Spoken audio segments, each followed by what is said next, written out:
Chapter 277, 2. 3 Battles between 4th-tier cultivators on the city wall. Chen Ping'an was unwilling to give up, so he asked, "How long is he?" Ning Yao held back for a long time. However, seeing that Chen Ping'an had no intention of giving up, she could only reply honestly and reveal, "As long as it takes to say he." I mastered the 18 stops technique immediately after hearing the mantra. Chen Ping'an sighed in grief. He grabbed the sword-nurturing gourd and silently took a gulp of wine before lamenting. This was the case when I received the mountain shaking guide and started to practice fist techniques, and this is still the case now that I'm practicing the 18 stops technique and sword techniques. Will I never catch up to you in my lifetime? Then, how will I become a great sword immortal? Before Ning Yao could say anything, however, Chen Ping'an had already offered an answer for himself. However, this doesn't matter. We have to take things one step at a time, and how other people advance is other people's matter. We simply need to focus on ourselves and our own improvements. It doesn't matter even if we're a little slower. I promised you that I would practice the fist technique 1,000,000 times, but even I didn't dare to imagine that I would be able to complete it in my lifetime back then. Yet, in the blink of an eye, I'm already just 20,000 repetitions away from reaching this goal. Who knows what will happen in the future? Other people, Ning Yao interrogated. Knowing that he had misspoken, Chen Ping'an could only chuckle with an awkward expression. Ning Yao pondered for a moment and suggested, "Then go to the sword Qi Great Wall earlier." Chen Ping'an retrieved the jade tablet from his waist and replied with a hesitant expression, "But I'm only allowed to enter tomorrow at midnight." Ning Yao had already stood up with speed and vigor, and she said, "Pack your things up and I'll bring you over. Didn't the Flood Dragon True Lord say to look for him if we needed anything? Stalactite Mountains said this themselves, so they can't go back on their word, can they? Let's go." There was nothing keeping Chen Ping'an on Stalactite Mountain, and he surmised that going to the Sword Qi Great Wall earlier to practice his fist techniques was also a good thing. Thus, he packed up his belongings and placed everything in his flying sword, 15th. When Ning Yao saw this bonded flying sword again, she reminded him, "A flying sword that also doubles as a pocket treasure is extremely rare. You need to cherish it." Even Ning Yao felt like this flying sword was rare, so it was definitely something of incredible value. Chen Ping'an nodded and committed this to memory. Before leaving, Chen Ping'an went to inform Jin Su that he was going to head to the Sword Qi Great Wall earlier. The Osmanthus girl stood in front of her room with mixed emotions. In the end, she smiled faintly and bade farewell to Chen Ping'an and Ning Yao. After leaving Storkin, which was located near the catch and release dock, Ning Yao led Chen Ping'an to the foot of Lone Peak. When the young Taoist priest, the second in command in Stalactite Mountain, glanced at the young boy's jade tablet that showed a different time, and glanced at the young girl who had an expression as if this were justified, he became so angry that he immediately leaped up from his straw mat again. Fortunately, Chen Ping'an had already started to explain the situation, saying, "Immortal Elder, while we were visiting the Lightning Lake platform, we came across the Flood Dragon True Lord who informed Ning Yao that his teacher had issued an order, saying that some exceptions could be made for her. If there is a problem, then please discuss this with the True Lord. If it's not possible to make an exception, I'll return here tomorrow night." The young Taoist priest shot a sideways glance at Chen Ping'an and asked, "Who are you?" "This young girl's lover." Chen Ping'an simply blinked without saying anything. He played dumb in front of the young Taoist priest. The young Taoist priest silently recited something in his mind before having a brief conversation with the Flood Dragon True Lord, someone who could be considered his junior nephew in terms of seniority. He then glanced at Ning Yao and Chen Ping'an and said, "The two of you can pass and go to the Sword Qi Great Wall." Since a decision had already been made, the young Taoist priest didn't cause trouble for the young boy and young girl anymore. He plopped back down on his straw mat. Most likely because he was angered by that young girl, he decided to directly lie down and spread out his arms and legs. He was casually sprawled across the straw mat, and he opened a Taoist classic and placed it on his face. Out of sight, out of mind. Ning Yao reached over and grabbed Chen Ping'an, saying in a soft voice, "Remember, it's normal to have sword qi funnel into your acupoints." There's no need to worry, because the more worried you are, the more chaotic your chi will become. Chen Ping'an nodded and replied, I understand. I'll pretend that I'm molding pottery. As long as my mind is calm, then everything else will be calm as well. Ning Yao rolled her eyes and exclaimed, pottery-making country bumpkin. Chen Ping'an smiled and took her hand. Ning Yao quickened her pace and hurriedly led Chen Ping'an into the mirror-like gate. The sword-hugging middle-aged man sitting on top of the hitching post clicked his tongue in wonder and remarked, many people from the younger generation over there are about to go crazy. At that time, that silly young boy will be treated no better than the demons from Savage World. Even though I don't like that girl's stinky temper, my heart still aches a little now that she's been tricked into a relationship with that dumb boy. The young Taoist priest who had a Taoist book covering his head said in a gloomy voice. One is heaven and one is earth, so how have the two of them ended up together? Isn't this an illogical relationship? Who helped them get together? Get yourself out here, and I'll definitely stab you to death. I'll stab you half dead first, then I'll scold you to death. On the peak of the tall building above Lone Peak, one of the bells of the three pure ones shuddered and rang. However, it rang silently, and it didn't notify the world or echo through Stalactite Mountain. Afterward, a wisp of aura instantly arrived above the young Taoist priest's head and flew into the Taoist book.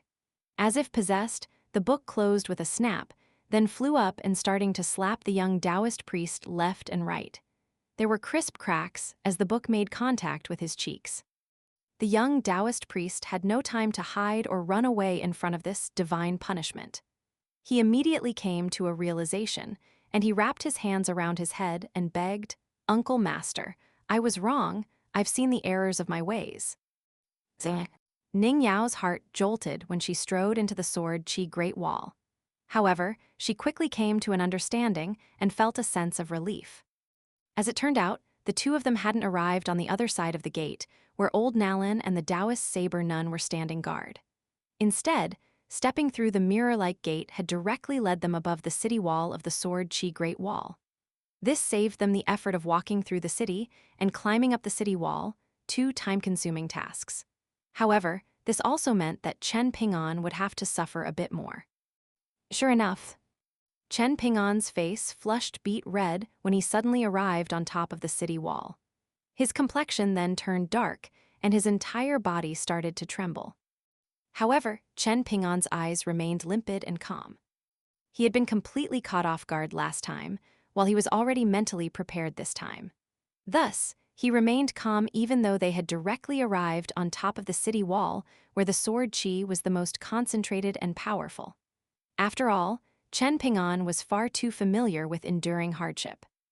Indeed, he could simply treat this as a return to the second floor of the bamboo building in Downtrodden Mountain. As long as he wasn't killed in an instant, Chen Ping'an's mental state would remain as stable as a hitching post and as immovable as a pillar. On this section of the Great Wall where Chen Ping'an and Ning Yao were located, there was no sword cultivator standing patrol, nor was there a sword cultivator tempering their cultivation. A skinny and hunchbacked old man left his place and arrived here in a single stride. He smiled as he looked at Ning Yao, and this made her blush slightly. The old man smiled and clasped his hands behind his back. Even though he had already seen through the young boy from the Great Li Empire's capabilities, he still walked in a circle around Chen Ping'an before nodding and saying, "As expected." The old man felt slightly disappointed, and he murmured, even though Arliang stayed here for 100 years, he was still unable to fully grind away his temperament as a scholar. Otherwise, if he obtained that sword, he would have been able to rival the Taoist second disciple and almost be on equal footing with him. Yet, he's abandoned all of his belongings now, and he's simply exchanging punches with that person in the heavens beyond heavens. What's so interesting about that?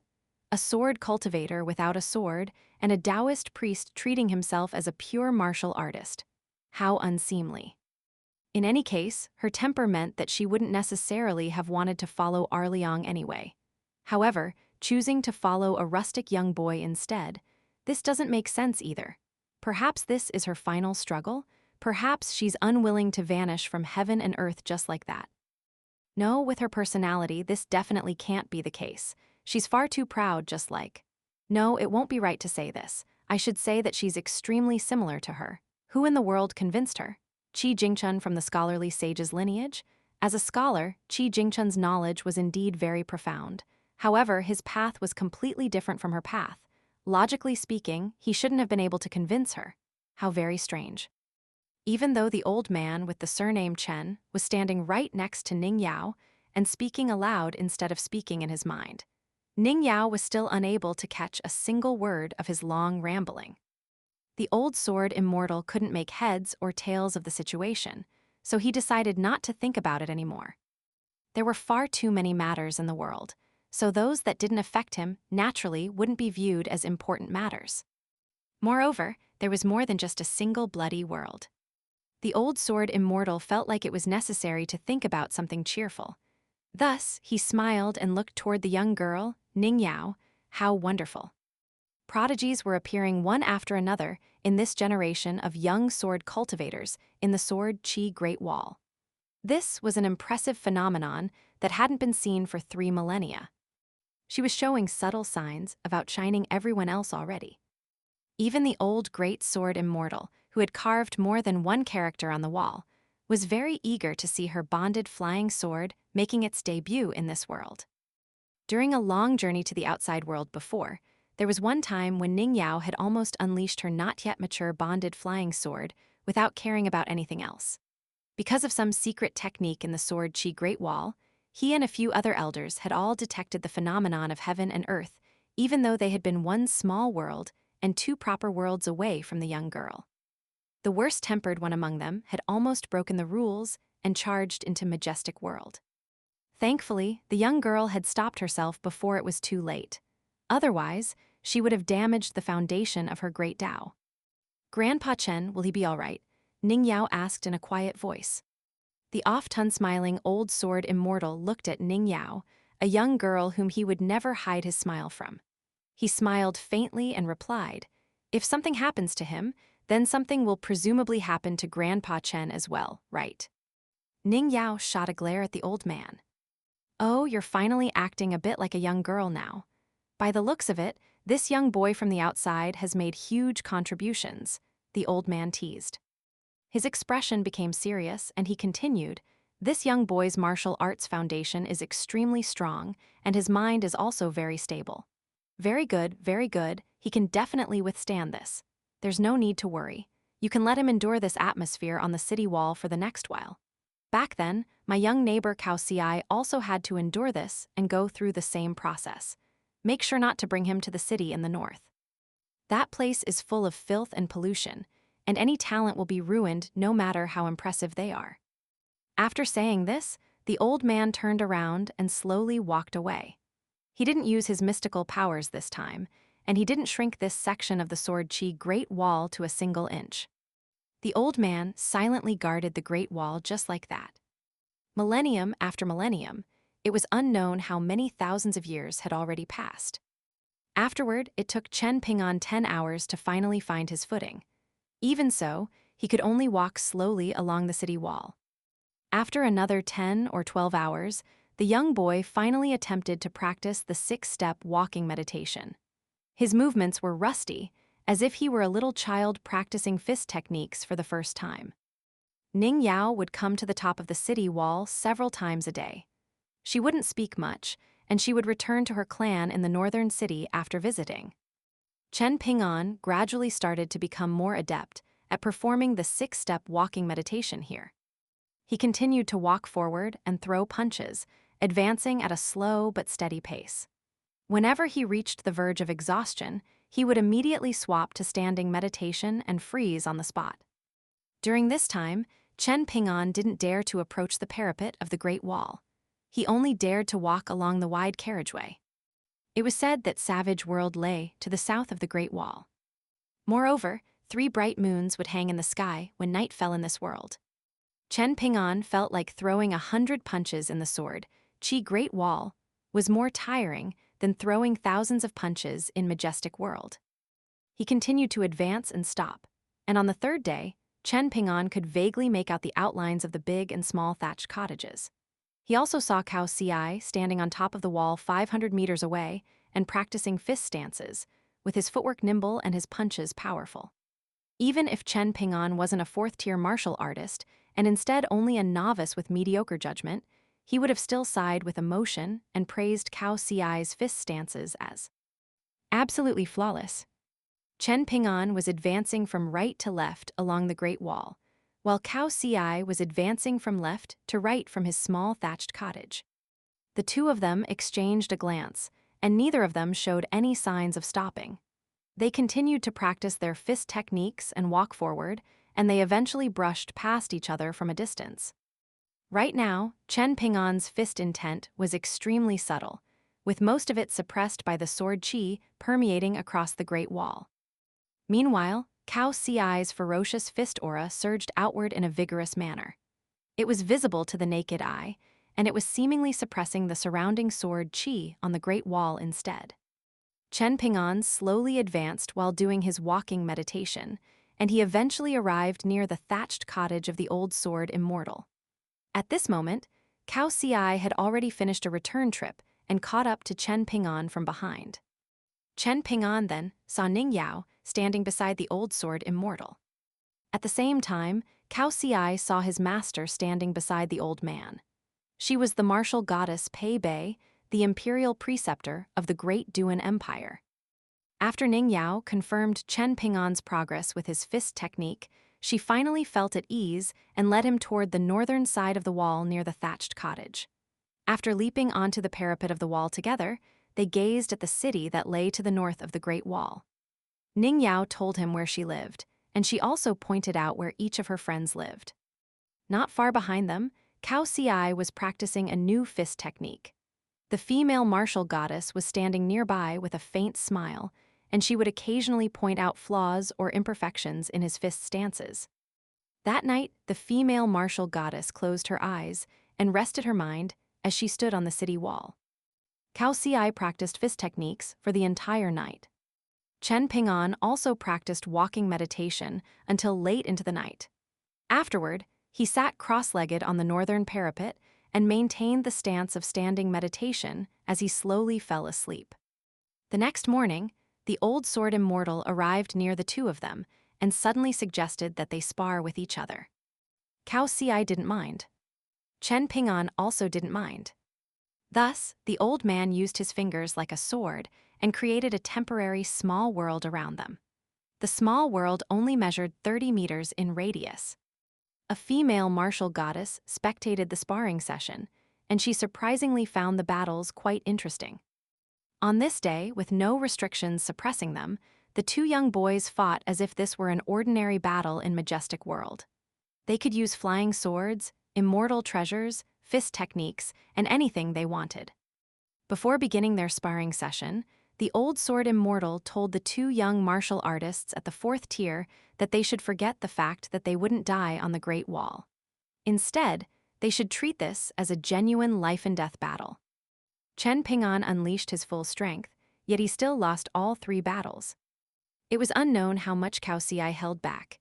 Even so, he won all 3 battles.